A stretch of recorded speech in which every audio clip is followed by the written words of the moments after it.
अस्सलामुअलैकुम दोस्तों, मेरा नाम डॉक्टर लियसगर है और आज की इस वीडियो में हम समझने जा रहे हैं यंग डबल स्लिट एक्सपेरिमेंट को, जिसका ताल्लुक first year physics chapter number 9 nature of light से है। तो आइए हम स्टार्ट करते हैं इस लेक्चर को। लेकिन इस लेक्चर को शुरू करने से पहले आपसे एक बार फिर रिक्वेस्ट करेंगे कि अगर आपने अब तक हमारे इस चैनल को सब्सक्राइब नहीं किया, जो कि सिंध बोर्ड टीचिंग के नाम से है, तो काइंडली आज ही आप हमारे इस चैनल को सब्सक्राइब करें और साथ ही साथ बेल आइकन को लाजमी क्लिक करें ताकि हमारी अपलोड करदा तमाम इंपॉर्टेंट वीडियोस की नोटिफिकेशन भी आपको रिसीव हो सके। तो आइए हम स्टार्ट करते हैं यंग डबल स्लिट इंटरफेरेंस या यंग डबल स्लिट एक्सपेरिमेंट। तो सबसे पहले हम इंट्रोडक्शन की बात करेंगे। The phenomena of interference in light waves from two sources was first demonstrated by Thomas Young in 1801। Interference of light, जो कि इससे पहले वाले लेक्चर में हमने समझा था, दो मुख्तलिफ सोर्सेस के जरिए इंटरफेरेंस ऑफ लाइट का जो डिमॉन्स्ट्रेशन जो है वो सबसे पहले थॉमस यंग ने 1801 में परफॉर्म करके बताया। आइए उन्होंने किस तरीके से इंटरफेरेंस की थी, तो सबसे पहले हम बात करेंगे कंस्ट्रक्शन की। To obtain two coherent light sources, light is incident on a screen which has narrow slit S naught। हमने कहा कि देखें भाई, इंटरफेरेंस ऑफ लाइट की हमने कंडीशन की भी बात की थी कि जिन दो लाइट वेव के दरमियान हम इंटरफेरेंस करवाने जा रहे हैं, उन दोनों लाइट वेव के दरमियान क्या होना चाहिए? फेस कोहेरेंस होना चाहिए, यानी उनकी फ्रीक्वेंसी, वेवलेंथ और एम्पलीट्यूड क्या होना चाहिए? सेम होना चाहिए। आइए देखते हैं, मैं आपको डायग्राम से बताता हूं कि थॉमस यंग ने क्या किया कि दो कोहेरेंट लाइट प्रोड्यूस करने के लिए उसने क्या किया, एक स्क्रीन रखा। फर्स्ट स्क्रीन यहां मैंने इसे नाम दिया। उस पर एक जो है वो सुराख था, स्लिट था। स्लिट एक बारीक सा सुराख था जिसका नाम दिया एस नोट का। अब जैसे ये सोर्स ऑफ लाइट है, जैसे ही इस स्क्रीन से टकराती है तो ये स्क्रीन इस पूरी लाइट को रोक देती है, सिर्फ इस सुराख से लाइट जो है वो गुजरती है। अब ये लाइट जो है वो आगे जाती है, आगे जाती है। सामने एक और स्क्रीन होता है और उस स्क्रीन पर दो स्लिट होते हैं, दो सुराख है, एक को नाम दिया गया S1 का और दूसरे को नाम दिया गया S2 का। अब इन दोनों सुराखों से लाइट क्या हो रही है? बाहर निकले, यहां से भी, यहां से भी। अब जो ये दोनों लाइट जो है वो फाइनल स्क्रीन पर जाकर क्या होती हैं? कंबाइन होती हैं और इनके दरमियान इंटरफेरेंस होता है। क्यों इंटरफेरेंस होता है? क्योंकि ये दोनों लाइट वेव क्या होती है? कोहेरेंट होती है, क्योंकि इनकी फ्रीक्वेंसी, इन दोनों की वेवलेंथ और इन दोनों का एम्पलीट्यूड क्या होता है? सेम होता है। क्यों? क्योंकि दोनों सेम सोर्स से आ रही है ना। अब जो इसकी फ्रीक्वेंसी है वही दोनों की है, जो इसका एम्पलीट्यूड है वही इन दोनों का है। और तो इसी तरीके से हमने कहा ये दोनों लाइट वेव क्या थी? कोहेरेंट थी। तो सबसे पहले इसने क्या किया, एक स्क्रीन पर जो है स्ट्राइक किया जिसमें एक सिलेक्ट था जिसको नाम दिया गया एस नॉट का। और लाइट जैसे ही वहां से आगे बढ़ती है, एक और स्क्रीन होता है जिसमें दो सुराख होते हैं। पहले स्लिट को नाम दिया गया S1 का और दूसरे को नाम दिया गया S2 का। दोनों से लाइट जैसे ही आगे बाहर जाती है, दोनों लाइट वेव कोहेरेंट होती है और फाइनल थर्ड स्क्रीन पर जाकर ये दोनों लाइट वेव आपस में कंबाइन होती हैं और फाइनल स्क्रीन पर जाकर इसको क्या नजर आते हैं? थॉमस यंग को अल्टरनेट लाइट और डार्क फ्रिंजेस नजर आते हैं। ये डार्क है, ये लाइट है, ये डार्क है, ये लाइट है। इस तरीके से बहुत सारे फ्रिंजेस नजर आ रहे हैं जो शो करते हैं कंस्ट्रक्टिव इंटरफेरेंस को और डिस्ट्रक्टिव इंटरफेरेंस को। जहां कंस्ट्रक्टिव इंटरफेरेंस होती है वहां फ्रिंज जो है वो क्या आती है? लाइट आती है, क्योंकि रोशनी तेज हो जाती है। और जहां डार्क आ रही होती है वहां डिस्ट्रक्टिव इंटरफेरेंस होती है। तो इसी तरीके से अल्टरनेटिव जो है वो constructive interference, destructive interference, constructive interference और डिस्ट्रक्टिव इंटरफेरेंस हो रही थी, जो कि इसके एक्सपेरिमेंट में शामिल थी। आइए मैं इस डायग्राम को जो है वो कैसे पेपर में लिखना है वो मैं बताता हूं। तो मैंने यहां कहा कंस्ट्रक्शन में to obtain two coherent light sources, हमें दो लाइट वेव ऐसी चाहिए ना जो कोहेरेंट हो, जिनकी फ्रीक्वेंसी, जिनका वेवलेंथ, एम्पलीट्यूड सब सेम हो। Light is incident on a screen, light को एक स्क्रीन पर जो है वो हमें इंसिडेंट करना है, स्ट्राइक करना है। Which has narrow slit S not, जिसके ऊपर एक छोटा सा सुराख है, से एस नॉट का नाम दिया। The wave emerging from this slit are then allowed to incident on a second screen which has two narrow parallel slit S1 and S2।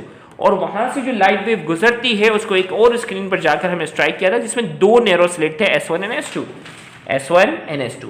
These two slits serve as a pair of coherent light sources because wave coming out from this slit originate from the same wavefront। हमने कहा ये दोनों slit जो है वो क्या करती हैं? दो कोहेरेंट लाइट सोर्सेस का काम करती हैं, क्योंकि जो इनकी जो ओरिजिनल जो वेव सोर्स थी वो क्या थी? वो सेम थी। भाई ये दोनों कोहेरेंट वेव, दो अलग अलग कोहेरेंट सोर्सेस प्रोड्यूस करने का काम कर रहे हैं, क्योंकि इनकी जो ओरिजिनल सोर्स है वो क्या है? एक सेम वेव फ्रंट से आ रही है। ओके भाई, from the same wavefront, therefore always in phase on a screen placed at some distance away। और फाइनली ये दोनों लाइट वेव जाकर एक स्क्रीन पर जाकर क्या करेंगे, स्ट्राइक करेंगे। अब स्ट्राइक करने के बाद क्या होगा, आइए हम उसकी वर्किंग की बात करते हैं। कंस्ट्रक्शन की हम बात कर चुके हैं। हमने कहा यंग फाउंड, यंग ने क्या देखा, फाइनल स्क्रीन पे क्या आ रहा था, a series of alternatively dark and bright parallel bands corresponding to the position of destructive and constructive interference।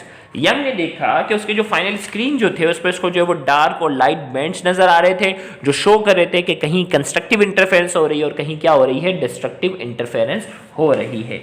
तो यहां हमने इसमें कहा corresponding to the destructive and constructive interference, these alternate dark and bright parallel bands are called fringes। जिसे उसने नाम दिया, ये जो डार्क बैंड था, लाइट था, इसे जो है वो उसने फ्रिंजेस का नाम दिया। When two light wave at constructively at any location, किसी लोकेशन पे दो लाइट वेव के दरमियान जो है वो कंस्ट्रक्टिव इंटरफेरेंस होती है, अब ब्राइट फ्रिंजेस प्रोड्यूस, वहां चमकदार फ्रिंज प्रोड्यूस हो रही है। And when two light waves aid destructively at any location on the screen, a dark fringe is produced। और जहां दोनों के दरमियान destructive interference होती है तो dark fringe क्या होती है, प्रोड्यूस होती है। तो यहां जाकर ये जो थी वो यंग डबल स्लिट का जो है वो एक्सपेरिमेंट था। आइए अब हम बात करने जा रहे हैं उसकी डेरिवेशन की।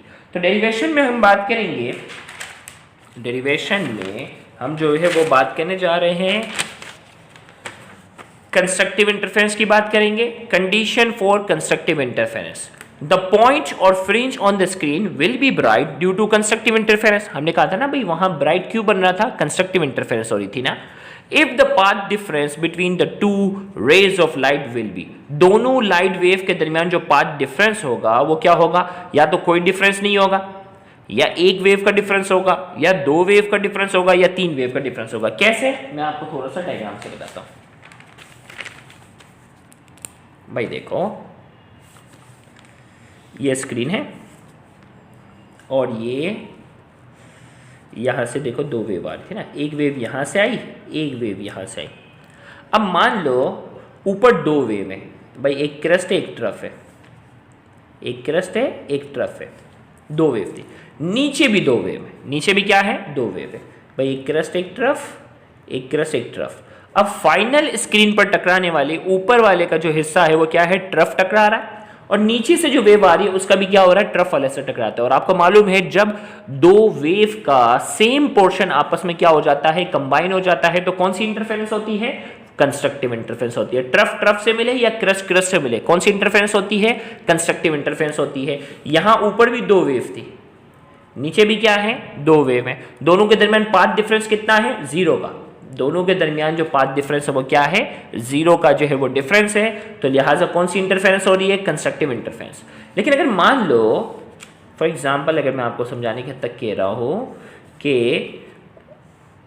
ये दोनों स्क्रीन पे टकरा रही है ना, अब मान लो कि ऊपर जो है वो तीन वेव है, ऊपर कितनी वेव थी, तीन, एक वेव, दो वेव, तीन वेव। लास्ट पॉइंट स्क्रीन से कौन सा टकरा रहा है, ट्रफ, और नीचे दो वेव है, एक वेव, दो वेव। लास्ट पॉइंट स्क्रीन से कौन सा टकरा रहा है, ट्रफ, ट्रफ ट्रफ से मिल रहा है। देखो ऊपर तीन वेव थी, नीचे दो थी, तब भी क्या हो रहा है, ट्रफ ट्रफ से मिल रहा है। कौन सी इंटरफेरेंस हो रही है, तब भी जो इंटरफेरेंस हो रही है वो क्या है, कंस्ट्रक्टिव इंटरफेरेंस हो रही है। और इनके दरमियान पाथ डिफरेंस कितना है, एक वेव का, जबकि यहां पाथ डिफरेंस कितना था, zero.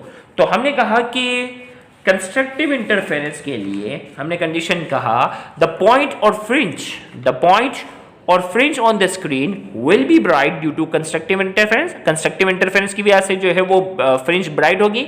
If the path difference between the two rays of light will be, दोनों के दरमियान पाथ डिफरेंस क्या हो, या तो जीरो का हो, या एक वेव का डिफरेंस हो, या दो वेव का डिफरेंस हो, या तीन वेव का हो, या चार वेव का, यानी मतलब एक पूरी कंप्लीट वेव का हो। देखो मैंने यहां कहा कोई वेव का पाथ डिफरेंस नहीं था, यहां एक वेव का था। इसी तरीके से दो वेव का डिफरेंस करके देखो, ऊपर चार वेव रखना, नीचे दो रखना, तो भी कंस्ट्रक्टिव इंटरफेरेंस होगा, तब भी ट्रफ ट्रफ से मिलेगा। ऊपर पांच वेव कर देना, नीचे दो कर देना, कितना डिफरेंस होगा, तीन वेव का होगा, तब भी ट्रफ ट्रफ से जाकर मिलेगा। तो हमने इसमें कहा कि भाई कंस्ट्रक्टिव इंटरफेरेंस के लिए या तो पाथ डिफरेंस ना हो, या एक वेव का डिफरेंस हो, या दो का हो, या तीन का हो, या चार का हो, पांच का हो, ऐसे करके हमने कहा कंप्लीट वेव का डिफरेंस हो, आधे का कोई कॉन्सेप्ट उसमें ना आए तो हमेशा कंस्ट्रक्टिव इंटरफेरेंस होती है। तो हमने कहा 0 1 2 3 4, तो हमने इन तमाम नंबर को हमने m का नाम दे दिया है और लैम्डा क्या आ गया, कॉमन है, इसे मैंने नाम दे दिया इक्वेशन नंबर 1 का। वेयर करके मैंने यहां लिखा, वेयर करके हमने यहां लिखा कि m क्या है, 0 1 2 3 4, और s शो कर रहा है किसे, पाथ डिफरेंस को, एस क्या कर रहा है, पाथ डिफरेंस को। These conditions are known as maxima. इन तमाम कंडीशन को हमने क्या नाम दिया हुआ है, मैक्सिमा का, क्योंकि इसमें लाइट की जो इंटेंसिटी होती है वो क्या होती है, मैक्सिमा। सेम इसी तरीके से डिस्ट्रक्टिव में फर्क क्या आ जाएगा, द पॉइंट और fringe on the screen will be dark due to destructive interference. Dark तब होगा जब डिस्ट्रक्टिव इंटरफेरेंस होगा। If the path difference between the two rays of light will be, path difference क्या हो भाई, अगर कंप्लीट वेव का जब भी डिफरेंस होता है कंस्ट्रक्टिव इंटरफेरेंस होगी, आधी वेव का जब भी डिफरेंस हो, आधी वेव का डिफरेंस हो, या डेर 1.5 का डिफरेंस हो, या 2.5 का डिफरेंस हो, या 3.5 का डिफरेंस हो, हमेशा जो इंटरफेरेंस होती है वो कौन सी हो जाती है, डिस्ट्रक्टिव इंटरफेरेंस। कैसे, मिसाल के तौर पर भाई देखो ये स्क्रीन है और यहाँ हमारे पास जो है मैंने ये वेव बनाई, मिसाल के तौर पर नीचे जो है वो दो वेव हैं, एक वेव दो वेव, लास्ट पॉइंट कौन सा टकराया, ट्रफ, और ऊपर देखो नीचे दो वेव थे। अब मैं यहाँ कह रहा हूँ 2.5 है, दो और आधी वेव है, दो और आधी वेव है, एक वेव दो वेव और आधी वेव। अब देखो क्या हुआ, नीचे वाला ऐसा ट्रफ था, जबकि ऊपर क्या हुआ कि दो और आधी वेव थी ना, तो एक वेव दो वेव, और दूसरी तीसरी वाली जो थी वो आधी थी ना, वो जैसे ही बनाया तो ऊपर वाली का क्रस्ट है और नीचे वाली का क्या है, ट्रफ है। तो क्रस्ट और ट्रफ जब भी आपस में मिलते हैं कौन सी इंटरफेरेंस होती है, डिस्ट्रक्टिव इंटरफेरेंस होती है। तो यहाँ हमने कहा 2.5 है ना, 2.5 का अगर मैं अपॉन में लिखूँ तो क्या हो जाएगा, 5/2।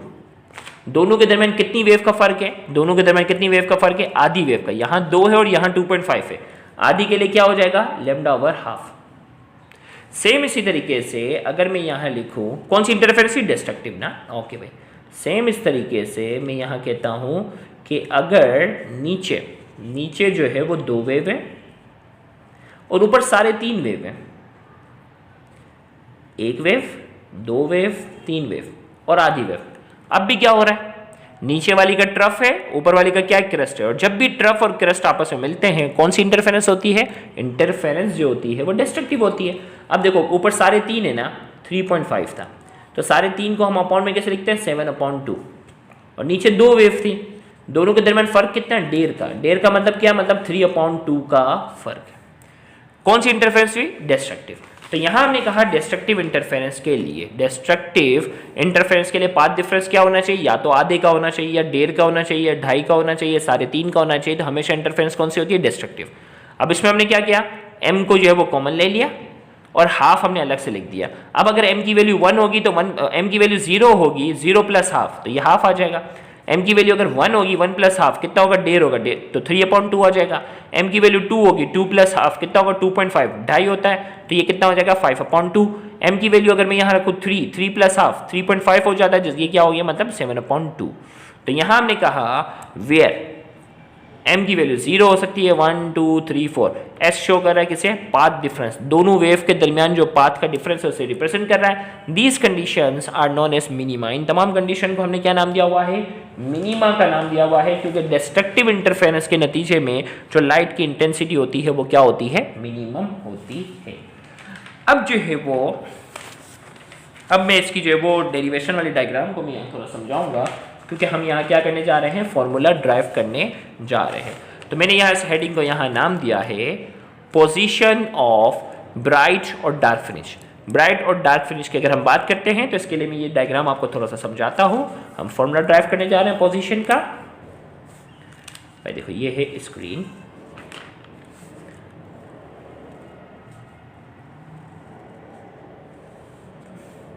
भाई सेकेंड स्क्रीन, ये सेकेंड स्क्रीन है ना जिसमें दो सुराख थे। सेकेंड स्क्रीन और थर्ड स्क्रीन के दरमियान का जो फासला है उसे हमने क्या नाम दे दिया है, उसे हमने नाम दे दिया, हमने एल से हमने इसको रिप्रेजेंट कर दिया। ओके भाई, स्क्रीन का जो सेंटर है उसे हमने नाम दे दिया है सी का। अब हमने कहा यहाँ से एक रे आ रही है, यहाँ से एक रे आ रही है, स्क्रीन पर कहीं भी जाके मिल रही है। भाई यहाँ से एक रेडिएशन आ रही है, यहाँ से एक रेडिएशन आ रही है, दोनों स्क्रीन पे जाके मिल रही है। जहाँ भी मिल रही है उसे मैंने नाम दे दिया पॉइंट पी का। क्या नाम दे दिया, पॉइंट पी का। अब जो है पहली रेडिएशन को मैंने नाम दे दिया R1 का, दूसरे को क्या नाम दे दिया R2 का। और दोनों रेडिएशन के दरमियान पाथ का डिफरेंस है ना, एक ने थोड़ा कम फासला तय किया, एक ने ज़्यादा तय किया। कितना फ़र्क है दोनों में, कितना फ़र्क है, इतना। R2 ने इतना ज़्यादा डिस्टेंस ट्रेवल किया है R1 के मुकाबले में, तो दोनों के दरमियान पाथ डिफरेंस, पाथ का मतलब रास्ता, कितना ज़्यादा डिस्टेंस ट्रेवल किया है, इतना इसने ज़्यादा डिस्टेंस किया है। तो पाथ डिफरेंस को हम किससे रिप्रेजेंट करते हैं, एस से। यहाँ से लेकर यहाँ तक क्या है, एस। और ये हमारे पास यहाँ बन रहा है एंगल। दोनों स्लिट के दरमियान, पहले सुराख को मैंने नाम दे दिया ए का, दूसरे को नाम दे दिया बी का।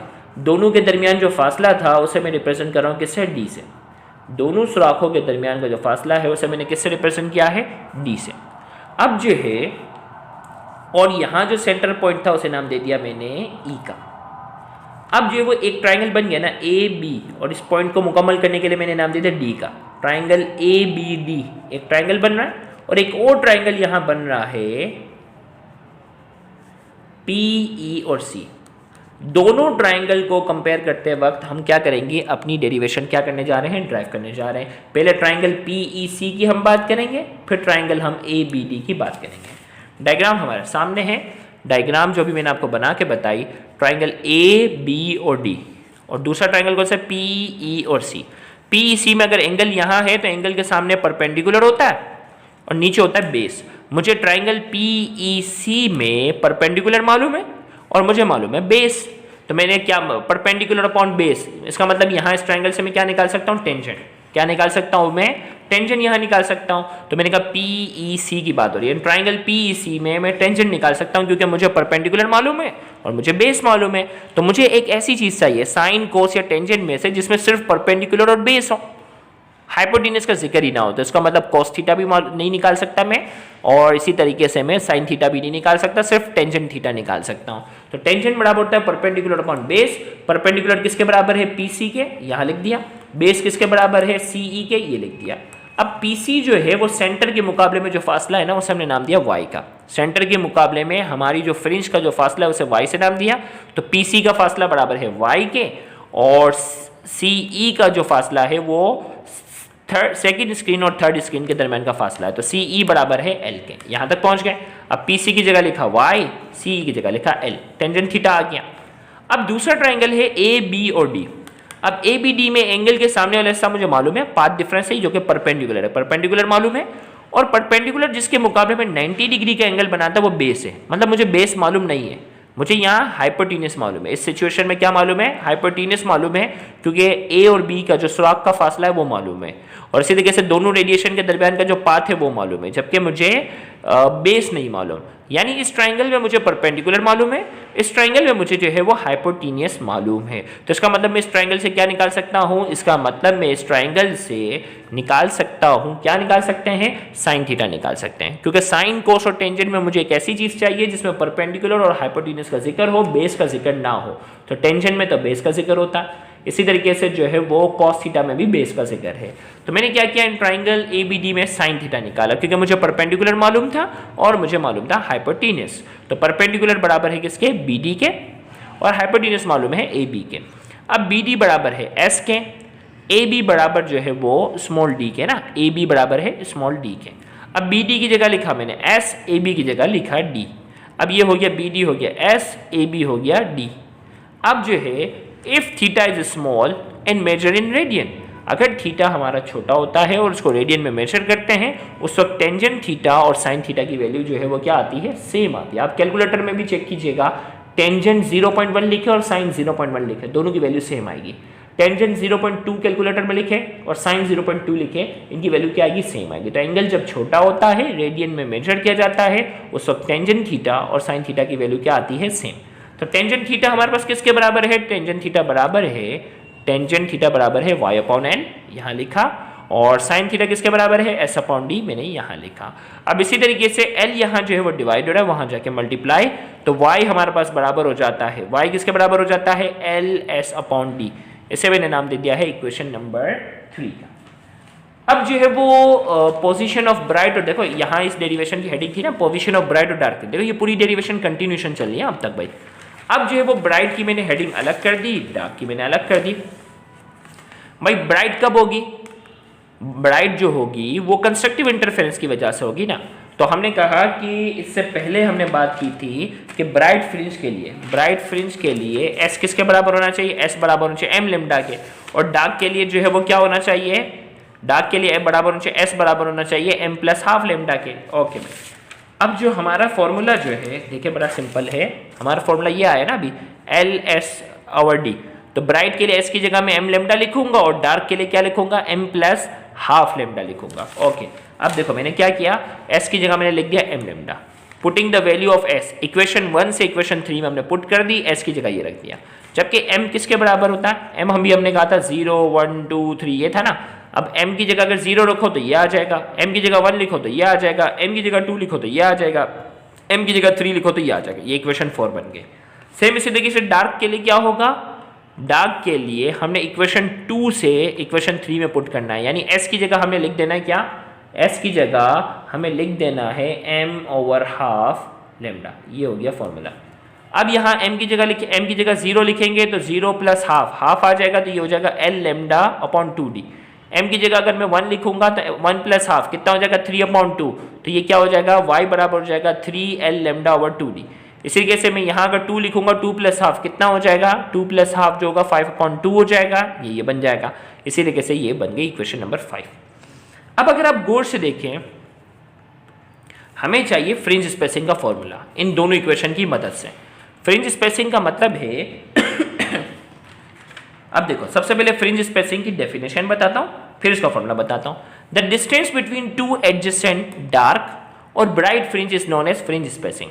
फ्रिंज स्पेसिंग क्या है, जो हमारे एक्सपेरिमेंट में या तो बराबर वाले, गौर से सुनिएगा, या तो बराबर वाले दो ब्राइट फ्रिंज के दरमियान का फासला, बराबर वाले दो ब्राइट फ्रिंज के दरमियान का फासला, फ्रिंज स्पेसिंग का फॉर्मूला इसको डेल्टा एक्स से शो किया जाता है, या बराबर वाले दो डार्क फ्रिंज के दरमियान का फासला। भाई दो ब्राइट फ्रिंज के दरमियान का फासला या दो डार्क फ्रिंज के दरमियान का जो फासला होता है वो क्या कहलाता है, फ्रिंज स्पेसिंग कहलाता है। तो इसकी डेफिनेशन बनती है the distance between two adjacent dark और bright fringe is known as fringe spacing. या तो बराबर वाले दो ब्राइट फ्रिंज के दरमियान का फासला या बराबर वाले दो डार्क फ्रिंज के दरमियान का फासला होता है वो क्या कहलाता है, फ्रिंज स्पेसिंग कहलाता है। अब हमें इक्वेशन नंबर 4 और इक्वेशन नंबर 5 से हमें क्या करना होगा, फ्रिंज स्पेसिंग का फॉर्मूला मालूम करना होगा। तो यहां हमने कहा कि 0l लेमडा ओवर d, ये l lambda over d, 2l lambda over d, ये ब्राइट फ्रिंज के फासले की बात करेंगे। तो भाई एक ब्राइट फ्रिंज, देखो भाई 0 और 1 में कितना फर्क होता है, 1 का फर्क है ना। 1 और 2 में कितना फर्क है, 1 का फर्क है। 2 और 3 में कितना फर्क है, 1 का फर्क है। तो यहां हमने कहा कि ये 0l लेमडा ओवर d है, ये l लेमडा ओवर d है, ये 2l लेमडा ओवर d है, दोनों में कितना फासला है, 1l लेमडा ओवर d का फासला है। और ये 2l लेमडा ओवर d है, ये 3l लेमडा ओवर d है, तो इसमें कितना फासला है, 1l लेमडा ओवर d है। यानी दो ब्राइट फ्रिंज के दरमियान का जो फासला है l लेमडा ओवर d का। इसी तरीके से अगर यहाँ देखो तो ये हाफ है ना, इसका मतलब आधा है। ये 3/2 इसका मतलब 1.5 है, ये 5/2 इसका मतलब क्या है, 2.5 है, ये 7/2 इसका मतलब क्या है, 3.5 है। तो यहाँ हमने कहा कि इन दोनों के दरमियान आधे और 1.5 के दरमियान कितना फासला होता है, 1 का। 1.5 और 2.5 के दरमियान कितना फासला होता है, 1 का। इसका मतलब दो डार्क फ्रिंज के दरमियान का जो फासला भी है, दो डार्क फ्रिंज के दरमियान का जो फासला है वो भी क्या है, 1l लेमडा ओवर d का फासला है। तो सिंपल हमने यहाँ लिख दिया फ्रॉम इक्वेशन 4 एंड 5। इक्वेशन 4 को हमने देखा और इक्वेशन 5 को हमने देखा और हमने क्या लिखा, from equation 4 and equation 5 fringe spacing can be written as. Fringe spacing को हम कैसे लिख सकते हैं, डेल्टा एक्स बराबर होता है l लेमडा ओवर d। तो इक्वेशन 4 और इक्वेशन 5 को मद्देनजर रखते हुए फ्रिंज स्पेसिंग का जो फॉर्मूला बन जाता है l लेमडा ओवर d। फिर हमने यहाँ वेयर करके लिखा, डेल्टा एक्स शो कर रहा है फ्रिंज स्पेसिंग को, l शो कर रहा है distance between slit and screen.